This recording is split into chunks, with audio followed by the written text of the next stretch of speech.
नमस्कार, मैं हूँ गरिमा। स्वागत है आपका जमजम न्यूज में। आइए देखते हैं खबरें विस्तार। डाबर च्यवनप्राश ने इस सर्दी में बच्चों में रोग प्रतिरोधक क्षमता बढ़ाने के लिए राष्ट्रव्यापी अभियान शुरू किया है।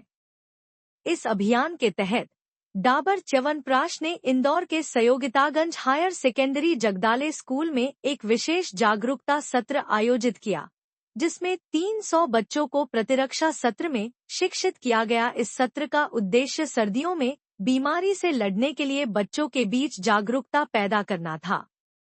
बच्चों को बुनियादी स्वच्छता और पौष्टिक आहार के माध्यम से अपनी प्रतिरक्षा को बढ़ावा देने के तरीकों में भी शिक्षित किया गया। डाबर च्यवनप्राश के श्री व्यास आनंद ने कहा कि डाबर च्यवनप्राश 100 से अधिक वर्षों से हर भारतीय को सबसे मजबूत प्रतिरक्षा प्राप्त करने में मदद के लिए प्रतिबद्ध है। यह पहल इस प्रतिबद्धता की दिशा में एक छलांग है। डॉक्टर BS सेन ने कहा कि मौसम परिवर्तन के चक्रों के दौरान अचानक तापमान परिवर्तन होता है, जो खांसी, ठंड और फ्लू जैसे संक्रमण और बीमारियों का कारण है। सर्दी और खांसी, श्वसन समस्याओं, अल्प प्रतिरक्षा जैसी बीमारियों से लड़ने का एक प्रभावी तरीका प्रतिरक्षा में वृद्धि है। डाबर च्यवनप्राश हमारी अंदरूनी प्रतिरक्षा आवश्यकताओं को बढ़ाने का एक प्रभावी समाधान है। इस अभियान के तहत डाबर च्यवनप्राश भारत के 22 शहरों में अग्रणी गैर सरकारी संगठनों के साथ हाथ मिला चुके हैं। सर, अभी जो बदलता मौसम है, तो इस बदलते मौसम में जो हमारे बच्चों के खासकर बीमार पड़ने की आशंका बढ़ जाती है। तो उससे बचने के लिए या उससे हमारे अपने आप को बचाने के लिए हमें अपनी इम्यूनिटी या रोग प्रतिरोधक क्षमता जो होती है वो बढ़ानी पड़ती है। और वो बढ़ाने का एक अच्छा स्रोत होता है कि हम अपने विटामिन सी का इंटेक बढ़ाएं।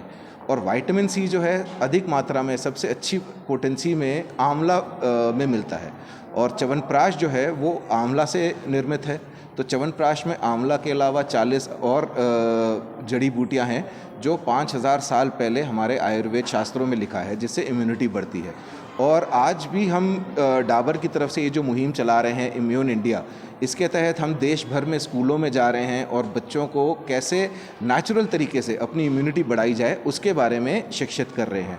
उसमें सही खान पान और खाना भी कैसे खाना है, जैसे अच्छे से चबा के अपना सॉलिड फूड खाएं, लिक्विड फूड जो है वो धीरे धीरे पानी का इंटेक करें और अपने आप को सर्दी से बचाएं और अपना विटामिन सी का इंटेक बढ़ाएं। तो ये सारी शिक्षा हम बच्चों को देते हैं। बच्चों जैसे कि सर्दियों में बच्चों को मतलब बहुत सारी सावधानियां भी बरतनी पड़ती हैं, उनके पेरेंट्स को किस तरीके से काम। सर, ये इनफैक्ट जो हम जब बच्चों को वो कहते हैं कि आपने एक बच्चे को शिक्षित किया तो आपने एक साथ 4 लोगों को शिक्षित किया। तो जो हाँ सर, तो छोटे बच्चों में भी सर हम जैसे अब ये इम्यून इंडिया प्रोग्राम के तहत ही हम देश भर में स्कूलों के अलावा जैसे हर गांव में हर शहर में जाते हैं, वहाँ भी हम लोगों को इसी बारे में जागरूक करते हैं कि आप बच्चों का विटामिन सी इंटेक बढ़ाएं, आप बच्चों को अच्छे से अच्छे गर्म कपड़े पहनाएं। ये और उसके चलते जैसे आपका विटामिन सी इंटेक बढ़ता है आपकी इम्यूनिटी बढ़ती है, और आपकी इम्यूनिटी जब बढ़ती है तो आपका बीमार पड़ना कम हो जाता है। स्कूल में किस प्रकार का यहाँ पर शिविर लगाया जाएगा, जो बच्चों को किस प्रकार से ट्रेनिंग दी जाएगी आपके द्वारा? सर, इसमें जो फर्स्ट स्टेप में ये होता है जो हमने जागरूकता अभियान किया है। अब इसका एक नेक्स्ट स्टेप होता है जब हम डॉक्टर्स के साथ इनका एक प्रॉपर चेकअप हेल्थ कैंप करते हैं, जिसमें हमारे आयुर्वेदिक प्रैक्टिशनर स्कूल्स में जाते हैं और वहाँ पे हेल्थ चेकअप कैंप्स करते हैं और वहाँ से फिर उनको और आगे हम शिक्षा देते हैं। मेरा नाम व्यास आनंद है और मैं डाबर का CSR हेड हूँ।